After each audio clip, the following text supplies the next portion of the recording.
So now we'll be starting out with the human male reproductive system.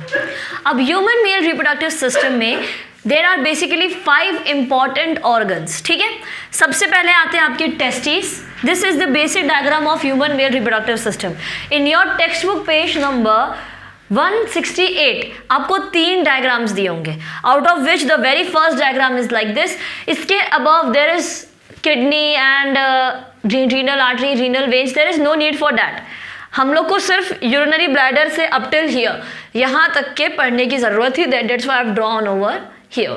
Okay, तो अब ये है आपका basic human male reproductive system. It contains 5 very important organ. The very first is your testis to which epididymis is also attached. ठीक है, तो basic organ हो गया testis. Then this tube, it is known as the sperm duct और vas deferens. ठीक है, then आपके आते हैं seminal vesicle, prostate glands and bulbourethral gland. ये सब ग्लैंड है. मैंने याद कराया था आपको, अभी बेसिकली स्टार्टिंग में बोला था मैंने, क्या बोला था कि प्राइमरी ऑर्गन्स होते हैं और सेकेंडरी या फिर एसेसरी ऑर्गन्स होते हैं. तो prostate gland, seminal vesicle and bulbourethral gland, these are those accessory और सेकेंडरी ग्लैंड्स, डक्ट्स और glands. Okay, then there comes your urethra, this portion. This tube-like structure arising from urinary bladder is your urethra, and urethra को downward projection में external covering है penis की. Is this thing clear? Now, male reproductive system में कितने organs आते हैं? 5 important organs. कितने हैं? 5 important organs.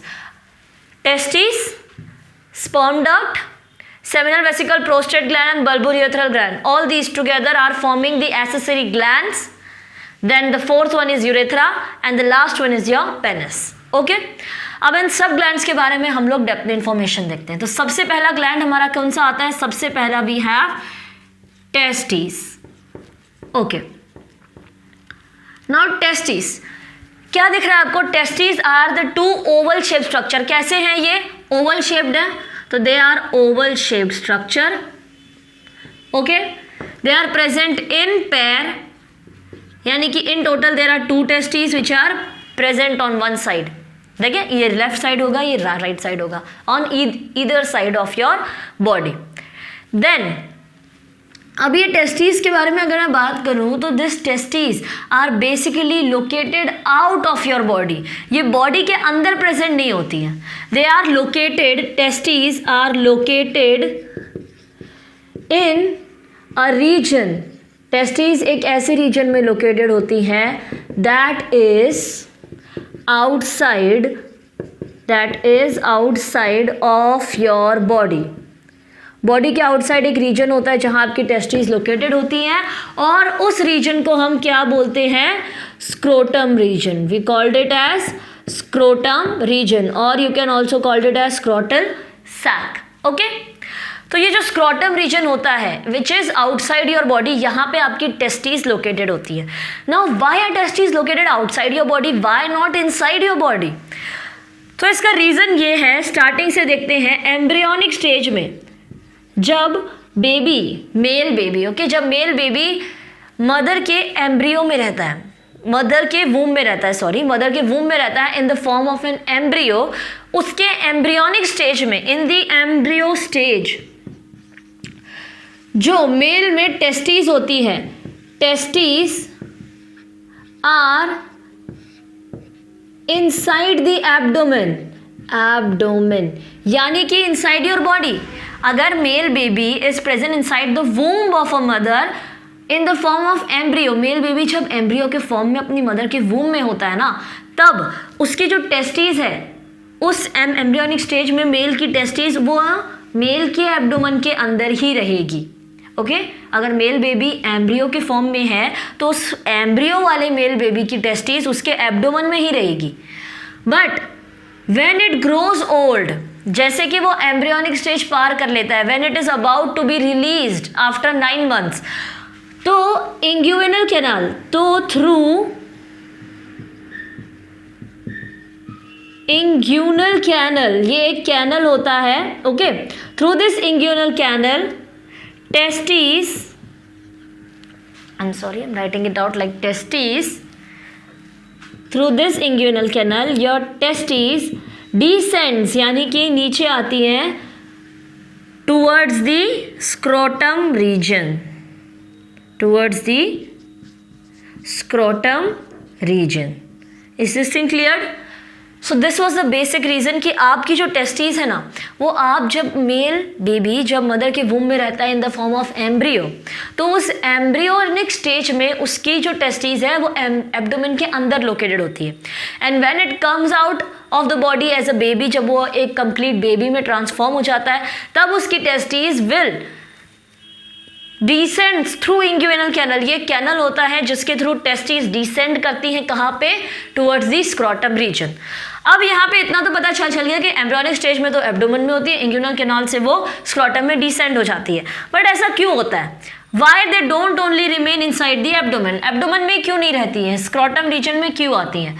तो उसका रीज़न ये है कि टेस्टीज रिक्वायर्ड स्क्रॉटम में क्यों है. इसका रीज़न ये है कि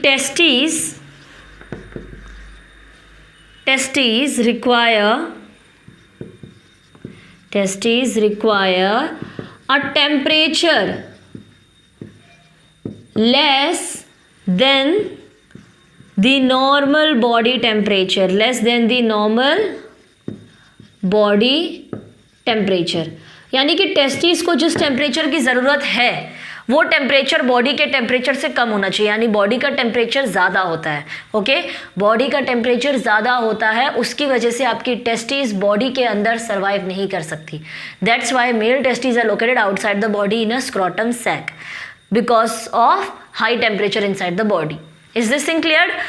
तो यहाँ पे हमने क्या देखा? हमने देखा कि टेस्टीज जो है ये ओवल शेप स्ट्रक्चर होती है. They are present in pair on either side of your body. Then जो टेस्टीज है they are not located inside the body. At embryonic stage testes abdomen में होती है, बट जैसे ही चाइल्ड बड़ा होता है वो बेबी बनता है, ठीक है, एम्ब्रियो से when it converts into baby, inguinal canal के थ्रू टेस्टीज डिसेंड होके कहाँ आती है? स्क्रॉटम रीजन में. अब जो स्क्रॉटम रीजन में टेस्टीज लोकेटेड है ये क्यों है? बिकॉज टेस्टीज को जो टेम्परेचर चाहिए वो उनके नॉर्मल बॉडी टेम्परेचर से कम होना चाहिए. हाई टेम्परेचर पर testes couldn't survive. Okay, it will degenerate eventually. Now हमने देख लिया कि टेस्टीज का एक्सटर्नल लोकेशन क्या होती है. अब हम थोड़े से टेस्टीज के इंटरनल स्ट्रक्चर की बात करते हैं. तो टेस्टीज के इंटरनल स्ट्रक्चर की अगर मैं बात करूं, स्ट्रक्चर टेस्टीज का क्या बात कर रही हूं मैं? टेस्टीज के स्ट्रक्चर के बारे में. तो टेस्टीज का स्ट्रक्चर कैसा दिखता है? बेसिकली टेस्टीज जो है वो बनती है कुछ ऐसी. आपकी जो टेस्टीज है समवॉट किडनी का अगर डाइसेक्शन किया, किडनी का जो हम लोगों ने सेशन निकाला था ना, वैसी आपकी टेस्टीज होती है लाइक दिस समवॉट. तो यहाँ पे टेस्टीज में ना कैनल्स होते हैं ऐसे like this. Okay, in canals के अंदर टेस्टीज ऐसी प्रेजेंट होती है लाइक दिस. तो अगर ये मैं बात करूँ तो ये आपकी टेस्टीज है. उसको मैंने बीच में से अगर मैंने उसको डाइसेक्ट किया है एक टेस्टीज को, तो उसका कुछ ट्रांसेक्शन ऐसा दिखता है, क्रॉस सेक्शन. अब इस क्रॉस सेक्शन में ये वाला जो रीजन है, इस रीजन को हम बोलते हैं सेमिनिफेरस ट्यूब्यूल्स. क्या बोलते हैं इस रीजन को? We call it as seminiferous tubules. We all get confused. कभी कभी यहाँ पे NI की जगह NE लिख देते हैं बच्चे, तो it is not NE. Somewhat मैं भी कभी कंफ्यूज हो जाती हूँ कि NE हो सकता है, but no, it is seminiferous tubules. Okay, ये जो कॉइल्ड रीजन दिख रहा है इसको हम बोलते हैं seminiferous tubules. And in coil के बीच में देयर आर सर्टन सेल्स जिनको हम बोलते हैं इंटरस्टिशियल सेल्स, और इनका एक और नाम है, और they also known as Leydig cell. Okay, so this is how your testis is made out of. Testis जो है बेसिकली 250 लोब्यूल स्ट्रक्चर है. कैसा होता है? 250.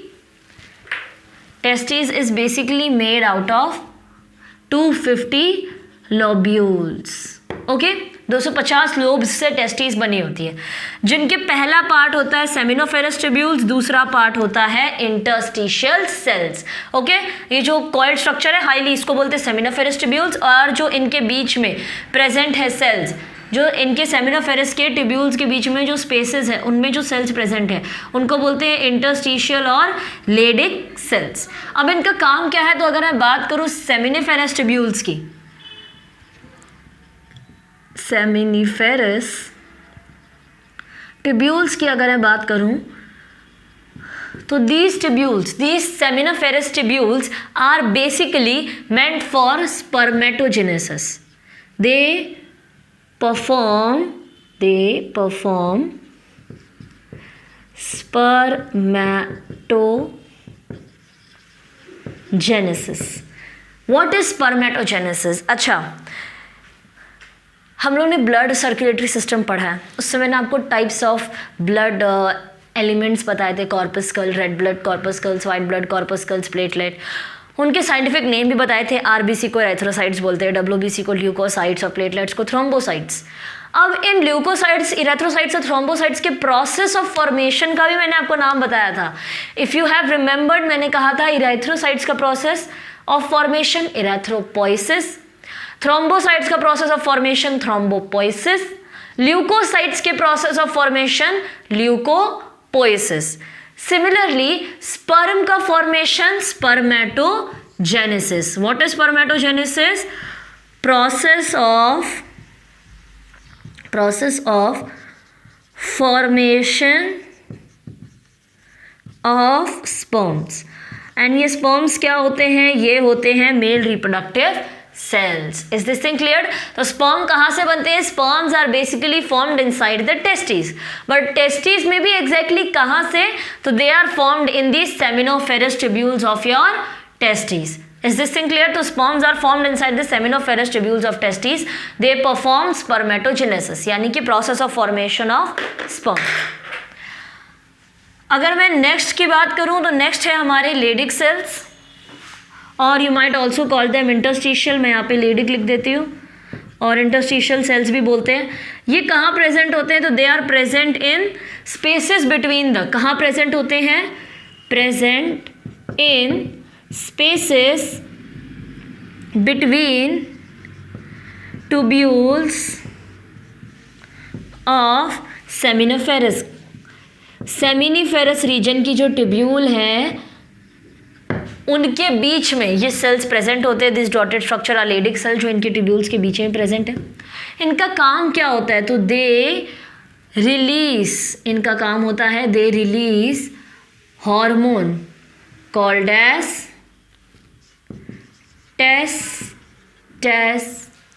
Testosterone. What was the hormone called as? Testosterone. अब टेस्टोस्टेरोन हार्मोन जो है, why it is important? ये हार्मोन इम्पॉर्टेंट इसीलिए है बिकॉज जो स्पर्म का फॉर्मेशन हो रहा था यहाँ पे सेमिनोफेरस रीजन में, जो स्पर्म का फॉर्मेशन हो रहा था, वो स्पर्म का फॉर्मेशन होने के लिए और मेल में सेकेंडरी कैरेक्टर्स डिस्प्ले होने के लिए टेस्टोस्टेरोन हार्मोन बहुत इंपॉर्टेंट है। अब सेकेंडरी कैरेक्टर्स क्या होते हैं मेल में? तो मेल में सेकेंडरी कैरेक्टर्स होंगे वॉइस का हैवी होना, ठीक है, बियर्ड की ग्रोथ होना, ओके, देन आर्मपिट्स और जेनिटल एरियाज में हेयर की ग्रोथ होना, मसल्स ग्रो होना, ठीक है, चेस्ट साइज थोड़ा सा like you might become mainly, ठीक है। तो बियर्ड ग्रो होना सबसे पहली बात, मुस्टैच बियर्ड, हैवी वॉइस होना, वोकल कॉर्ड बहुत उनका हैवी हो जाता है, ठीक है। तो that is all because of this testosterone. तो testosterone is a hormone responsible for the process of spermatogenesis and for displaying this secondary sexual characters in males. Is this thing cleared? Okay, now testis के बारे में हम लोग ने इतनी information ले ली है। अब यहाँ पे अगर मैं बात करूँ तो इस सेमिनोफेरस ट्यूब्यूल रीजन से, ओके, ना आई am rubbing only this part क्योंकि मुझे यहाँ से एक्सप्लेन करना है डायग्राम से, ओके। तो यहाँ पे अगर आप देख सकते हैं ये जो है सेमिनोफेरस ट्यूब्यूल वाला region, this is your seminiferous tubule region. इस ट्यूब्यूल से, इन सारी सेमिनोफेरस ट्यूब्यूल से स्पर्म प्रोड्यूस होते हैं and they together form a collective duct called as, they form a collective duct called as afferent duct. What is this collective duct called as? Afferent duct. यानी सेमिनोफेरस tubules की जो duct हैं, यहाँ से sperms release होते हैं एक common duct में जिसको हम एफरेंट डक्ट बोलते हैं. These efferent duct further on forms this, what is this known as, अगर तुम्हें साइड वाला स्ट्रक्चर दिख रहा होगा, what is this known as? This is known as epididymis. What is this known as? Epididymis. So in this way, sperms are formed inside the seminiferous tubules, gets collected in an efferent duct, and efferent duct के through it will travel towards the epididymis. अब हमारा sperm यहाँ epididymis में आ गए हैं. अब मैं अगर एपिडिडाइमिस की बात करूं तो I am rubbing this out. I hope so आप लोग को इतना क्लियर हो गया होगा. Now we are talking about epididymis which is a part of testes only. ठीक है, टेस्टीज का ये एक पार्ट है स्मॉल सा. अब इस एपिडिडाइमिस में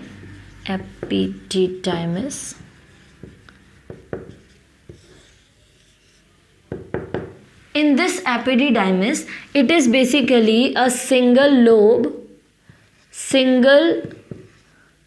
ये एक सिंगल लोब होती है which is folded, a single lobe which is folded twice or many times. ये एक सिंगल लोब स्ट्रक्चर होता है जिसको बहुत ज़्यादा टाइम्स में फोल्ड कर दिया है. ठीक है, like this they are folded. Okay, and apart from this they are 6 metre long. कितना होता है? दे आर 6 सेंटीमीटर्स, या they are 6 meters long, 6 metre long, highly coiled. अगर ये कॉइल्ड नहीं होती ना तो it would have been 6 metre long, but ये कॉइल्ड है तो इट इज कॉइल करके उसको फिट किया, just like intestine. Okay, small intestine, although नाम स्मॉल इंटेस्टाइन है बट ये होती लार्ज है, इंटेस्टाइन से भी बड़ी है. बट क्यों उसको स्मॉल इंटेस्टाइन नाम दिया? बिकॉज हाईली कॉइल्ड वे में it is stored inside your large intestine. Large intestine के बीच में हाईली कॉइल्ड करके उसको फिट कर दिया. जस्ट लाइक दैट एपिडिडाइमिस भी 6 मीटर लॉन्ग सिंगल लोब होती है जिसको हाईली फोल्ड करके अराउंड टेस्टिस के सेटअप कर दिया. तो अब ये जो एपिडिडाइमिस है इसके 3 पार्ट होते हैं. हेड रीजन जो अपर पार्ट होता है, फिर आता है इसका मिडल बॉडी यानी कि बॉडी रीजन जो इसका क्या होता है? मिडल पार्ट होता है. Let me write body clear be. Okay, and the last is your tail region जो इसका लोअर पार्ट होता है. तो epididymis is divided into 3 region. Upper part is your head, ठीक है, middle part is your body and the lower part is your tail. अब इस tell वाले रीजन में आके फाइनली जो स्पर्म है ना अपना, जो कहाँ से बना है स्पर्म? सेमिनिफेरस ट्यूब्यूल से, टेस्टिस की इफरेंट डक्ट, कलेक्टिंग डक्ट में ट्रैवल होते ये एपिडिडाइमिस तक पहुंचा है. एपिडिडाइमिस के head region, body region and then tail region. And यहाँ इन तीनों रीजन से जो हमारा स्पर्म है इट बिकम्स मैच्योर. स्पर्म क्या हो जाता है? मैच्योर हो जाता है एंड गेन्स मोटिलिटी, यानी कि उसमें मूवमेंट कैपेसिटी आ जाती है. और उसको ये मूवमेंट कैपेसिटी आनी क्यों ज़रूरी है? Because it not only have to travel inside the male body. Sperm को सिर्फ मेल बॉडी में ट्रैवल नहीं होना है, sperm needs to travel inside the female body as well. And female body में ट्रैवल होने के बाद उसको एग के साथ फर्टिलाइज भी होना है. सो देयरफॉर स्पर्म में मोटिलिटी होना इज़ वेरी इंपॉर्टेंट. ओके, तो यहाँ पे ये मोटिलिटी और मैच्योरेशन स्पर्म में कहाँ आती है? तो after going through these 3 regions of your epididymis. Clear? So epididymis is a single lobe folded tubules which is 6 meter long. It is divided into 3 parts. The upper part is your head, lower part is your body, and the least part is your tail. Middle part is your body and lower part is your tail. इन तीनों region में epididymis के पास होने के बाद जो आपका sperm है it becomes mature and it gains motility. Now this epididymic duct is finally, यहाँ पे हमने टेस्टिस के बारे में सारा देख लिया. क्या स्टार्ट किया था कि टेस्टिस क्या होती हैं. अगेन एक छोटा सा revision about testis with in the diagram itself. Testis कैसी होती हैं? ये ओवल शेप स्ट्रक्चर्स होता है. ठीक है, टेस्टिस का अगर मैंने क्रॉस सेक्शन, अच्छा ये कहाँ लोकेटेड होती हैं? तो they are located in the scrotum region. Embryonic stage में मेल के testis are located in abdomen. Inguinal canal से पास होने के बाद जब वो बेबी एक्चुअल बेबी बन जाता है, एम्ब्रियो से एक्चुअल बेबी बन जाता है, तब जो उसकी टेस्टीज है it descends towards the scrotum region. अब इसका रीजन क्या है, वाई ओनली स्क्रॉटम रीजन, क्योंकि स्क्रॉटम रीजन में जो टेम्परेचर है वही टेम्परेचर टेस्टीज को सूट करता है। इनसाइड द बॉडी टेम्परेचर बहुत हाई है जिसमें टेस्टीज वो कांट सर्वाइव नहीं करेंगे, स्पर्म्स नहीं बनाएंगे। ओके और कभी कभी हाँ एक चीज और होती है, इनफर्टिलिटी इन मेल्स, यानी कि males loses the capacity to produce sperms. ये कब होती है मेल की इनफर्टिलिटी इन मेल इनफर्टाइल कब होते हैं, जब उनके पास स्पर्म प्रोड्यूस करने की कैपेसिटी नहीं होती। और ये कैपेसिटी क्यों लूज होती है, it is because your testis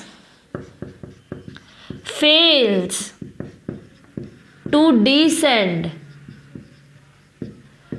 to the scrotum region, fail to descend to the scrotum reason.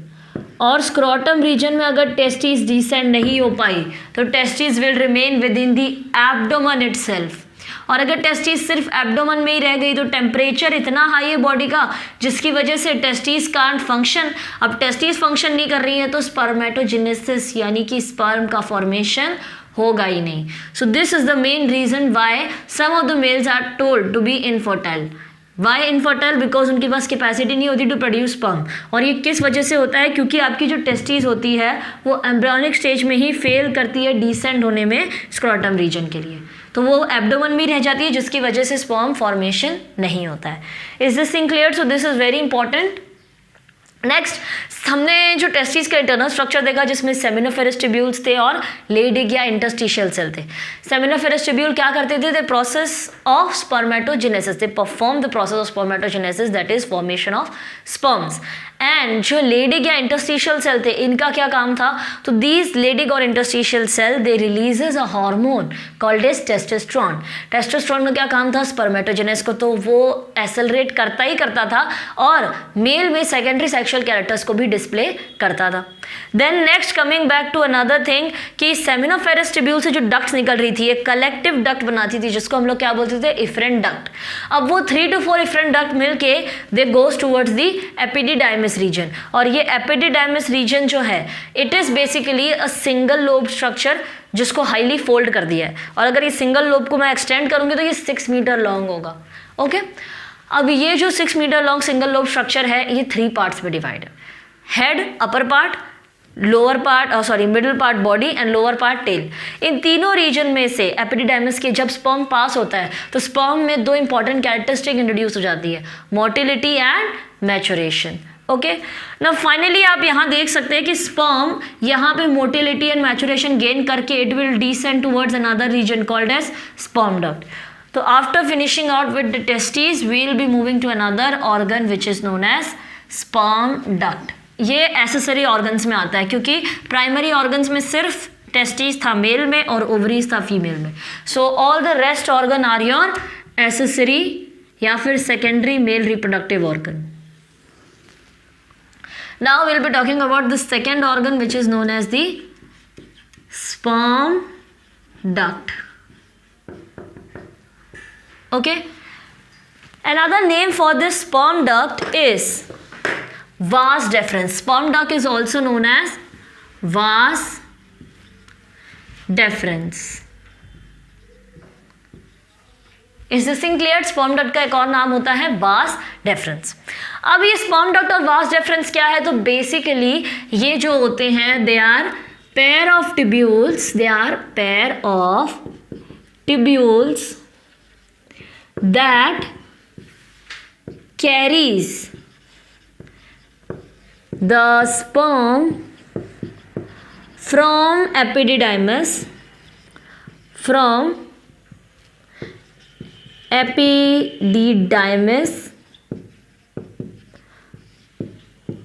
towards the urethra or you can say urinary bladder whatever, towards the urethra। मैं यहाँ पे urethra लिख देती हूँ, ठीक है। तो व्हाट इज स्पर्म डक्ट और वास डेफरेंस? तो इनका काम सिर्फ यही होता है, ये एक पेयर ऑफ ट्यूब्यूल्स है, 1 और 2 मतलब पेयर हो गए, which carries the sperm from epididymis towards the urethra. अब इन लोग में अगर आप देख रहे हो, ये जो है आपके वास डिफरेंस या एपिडिडाइमस स्पर्म डक्ट, ये ऑब्लिक नहीं है, oblique, just like your ureter, ureter that carries the urine from kidney towards the urinary bladder, ureter। तो यूरेटर की तरह ये जो आपके स्पर्म डक्ट हैं ये भी थोड़े से ऑब्लिक है, ज़्यादा नहीं, थोड़े से ऑब्लिक है। अब इनकी ऑब्लिक होने का रीज़न यही है कि they are oblique because to prevent the backflow of sperm, यानी कि अगर मैंने बात की थी आपको हार्ट में बैकफ्लो ब्लड का ना हो तो यू हैव वेल्व्स, ठीक है, but in certain cases like oesophagus, ठीक है, and next is your oesophagus में भी होती है, ओइसोफेगस और स्टमक के बीच में there is a valve. Another case your ureter, okay, तो यूरेटर में you don't have any valve to prevent the back flow of urine. तो यूरेटर ने अपने आप को ऐसा मॉडिफाई किया है कि urine can't back flow, urine अगर ऐसा होता तो डायरेक्ट बैक फ्लो हो जाती, बट ये ऑब्लिक है, तो यूरिन ऐसे होगी तो बैक फ्लो होगी नहीं।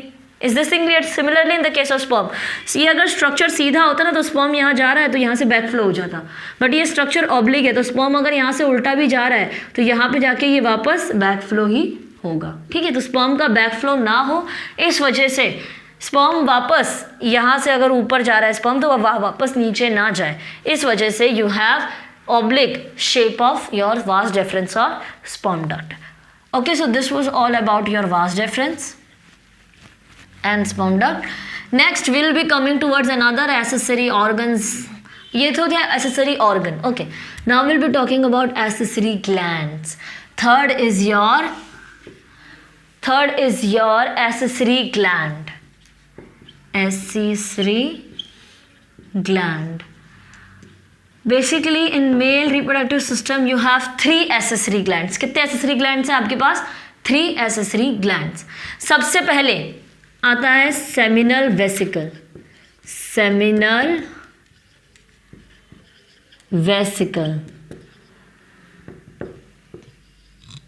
Now as you can see the seminal vesicle is highly lobular structure. कैसे है ये सेमिनल वेसिकल? लॉब्यूलर है, ठीक है। और ये जो लॉब्यूलर होने के साथ साथ where it is exactly located, तो it is located behind the urethra. ये दिख रहा है तुम्हें? यूरेथ्रा के पीछे है, और एग्जैक्ट लोकेशन जो आपके बुक में लिख के दी है, in the posterior region of urinary bladder, posterior to urinary bladder, urinary bladder के नीचे लोकेटेड होता है, लाइक दिस। ये यूरिनरी ब्लैडर है, इसी के नीचे प्रोस्टेरियर वाले रीजन पे you have this seminal vesicles. अब ये सेमिनल वेसिकल क्या करता है? तो सेमिनल वेसिकल ग्लैंड है, seminal vesicle, prostate and bulbourethral, इनका काम है फ्लूइड का सिक्रीशन। तो सेमिनल वेसिकल का जो फ्लूइड है it secretes, seminal vesicle secretes a fluid which combines with the coming sperm, यानी कि यहाँ से स्पर्म एपिडिडाइमिस से रिलीज होके कहाँ गए? वास डिफरेंस या फिर स्पर्म डक्ट, यहाँ पे आ गए स्पर्म्स। अब यहाँ पे क्या होता है? सेमिनल वेसिकल का फ्लूइड और स्पर्म ये लोग मिल जाते हैं and they form a milky fluid which is known as semen. Semen is a milky fluid, एक मिल्की अपीयरेंस जैसा फ्लूइड होता है। It just look like a milky appearance fluid which is known as your semen. Okay, seminal gland, seminal vesicle का fluid plus sperm का fluid.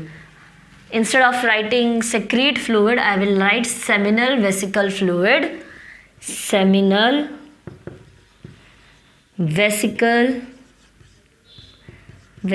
fluid plus your sperm together form a semen which has a milky appearance. Okay. अब क्या होता है, semen का use क्या होता है, तो ये सीमन बेसिकली क्या करता है, स्पर्म की एक्टिवेशन करता है। स्पर्म को क्या करता है, semen causes the sperm to activate, and another thing is for the transport of sperm.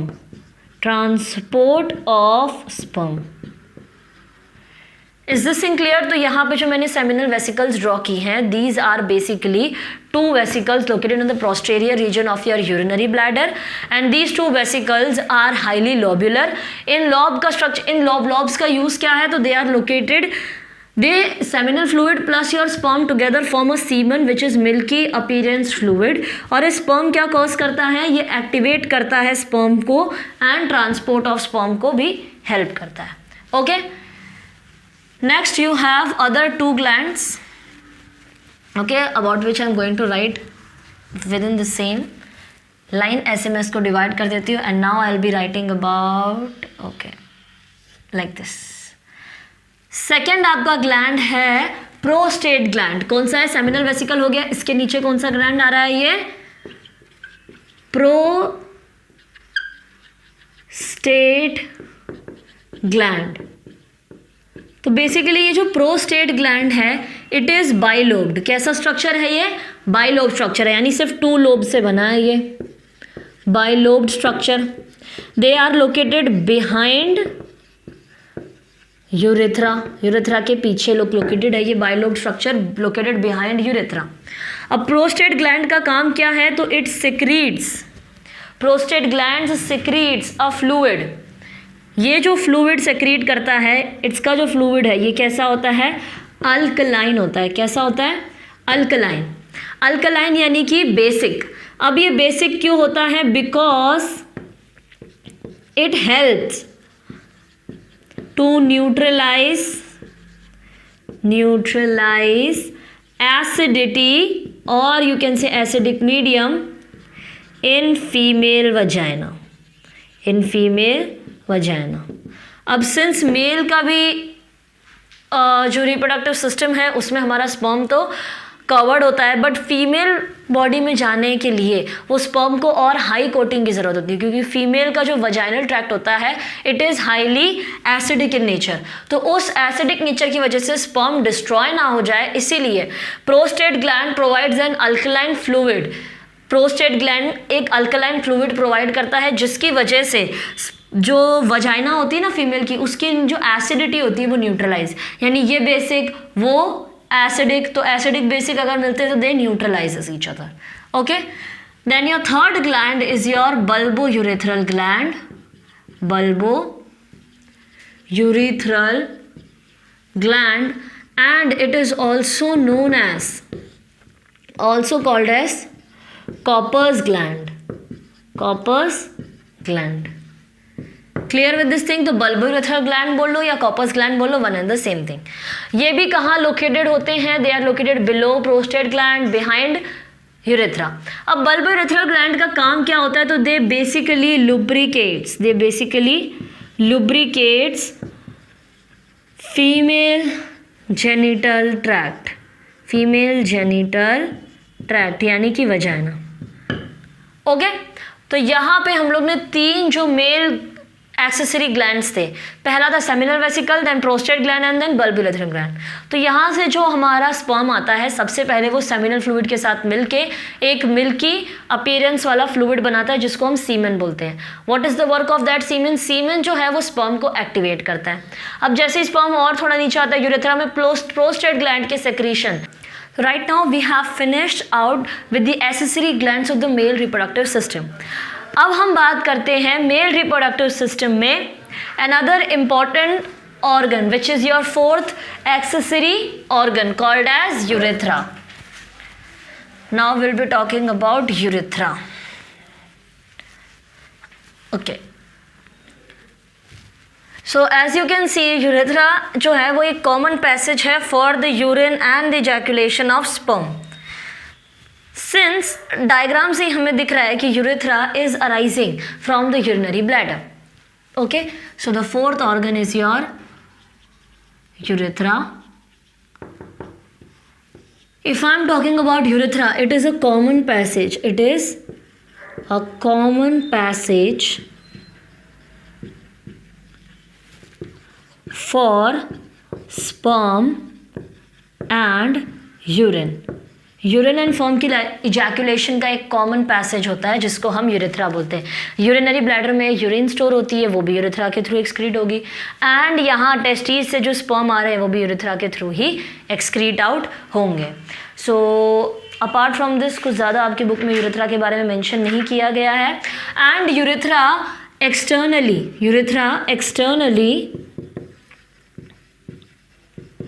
Has covering called as penis. ठीक है, कवरिंग जिसका क्या नाम है, penis. Now the fifth accessory gland in male is penis. Penis is basically a copulatory gland. Penis कैसा है, copulatory organ है. Sorry, not a gland, it is copulatory organ, which means कि it helps the sperm to enter the female body, to enter the female vagina, basically the vaginal tract. Is this clear? So this was all about your male reproductive system, जिसमें last हमने किसके बारे में पढ़ा, urethra. Urethra जो है common passage है. यहाँ से the sperm will be ejaculated through urethra and यहाँ से the stored urine will also be ejaculated through urethra.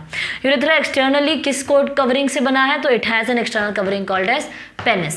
Okay, now penis क्या होती है, the fifth accessory organ in male is penis. It is a copulatory organ. Copulatory organ यानी कि it helps the sperm to enter the female vagina. Now if I am talking about the structure of penis, तो penis is basically made up of highly vascular system. So penis जो है ना एक highly vascular organ है. Penis is highly vascular and it also has erectile tissue. Okay, अब क्या होता है during sexual stimulation,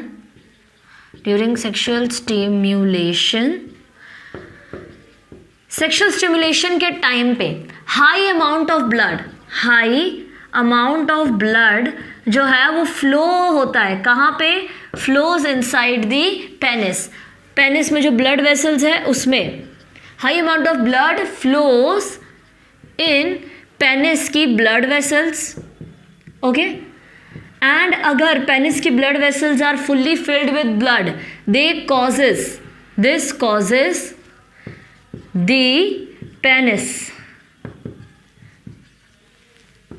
to be erect, यानी कि उसके इरेक्टाइल टिश्यूज वर्क होंगे.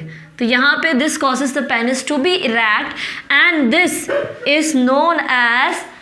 event is known as erection. This event is known as erection. ठीक है, is this thing clear?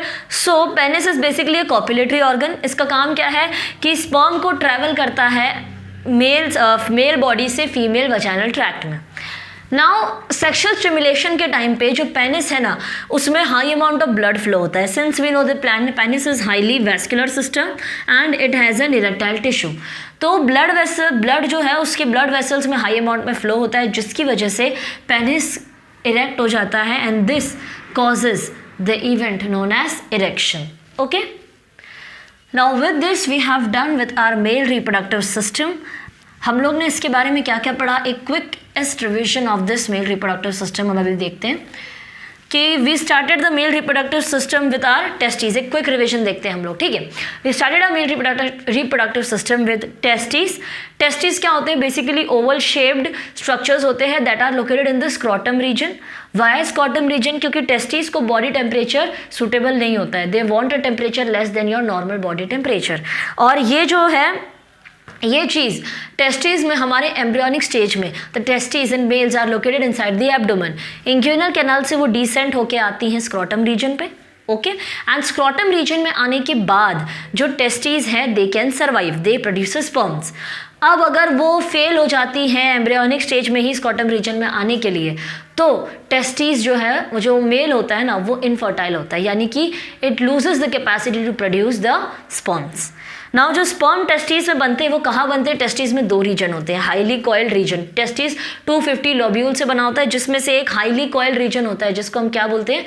Seminiferous tubules. और उन्हीं के बीच में एक इंटरस्टिशियल सेल्स और लेडिक सेल्स प्रेजेंट होते हैं। अब वो हाईली कॉइल्ड रीजन में हमारे स्पर्मेटोजेनेसिस होता है, यानी स्पर्म का फॉर्मेशन, एंड जो लेडिक सेल्स होता है ना, वहाँ पे आपके टेस्टोस्टेरोन हार्मोन होता है। अब जो टेस्टोस्टेरोन हार्मोन है ये मेल के सेकेंडरी कैरेक्टर्स को कॉज करता है एंड ये स्पर्मेटोजेनेसिस को भी एक्सेलरेट करता है। देन हमारे टेस्टिस से जो स्पर्म्स बने हैं सेमिनिफेरस ट्यूब्यूल्स में, वो स्पर्म्स जो है वो एक कॉमन कलेक्टिव डक्ट बनाते हैं, एफरेंट डक्ट, जो कि फर्दर एपिडिडाइमस में जाती है। अब एपिडिडाइमस की बात करूं तो ये हाईली कॉइल्ड स्ट्रक्चर है, ठीक है। सिंगल लोब अगर मैं इसकी एक निकालूं तो ये 6 मीटर लॉन्ग होता है। दिस एपिडिडाइमस के 3 रीजन्स होते हैं, upper head, middle body, lower tail. इन तीनों रीजन में पास होने के बाद जो आपका मेल स्पर्म है, it gains maturation and it becomes highly motile. Now जो स्पर्म है ये ट्रैवल करेगा वास्ट डिफरेंस या स्पर्म डक्ट से। स्पर्म डक्ट का काम यही है यहाँ से स्पर्म लेके जाना यूरेथ्रा तक। अब ये ऑब्लिक क्यों है? ताकि स्पर्म का फ्लो बैक ना हो सके। अब हम आते हैं 3 एसेसरी ग्लैंड्स के ऊपर, seminal vesicle, prostate and corpus gland या फिर बल्बोइलेथ्रल ग्लैंड। सेमिनल वेसिकल का काम क्या होता है? यहाँ से स्पर्म आ रहा है, स्पर्म के साथ मिलके एक मिल्की अपीयरेंस का फ्लूइड सीमन को प्रोड्यूस करना। अब वो सीमन में अगर हमारा स्पर्म एंटर होता है तो स्पर्म हो जाता है एक्टिवेट।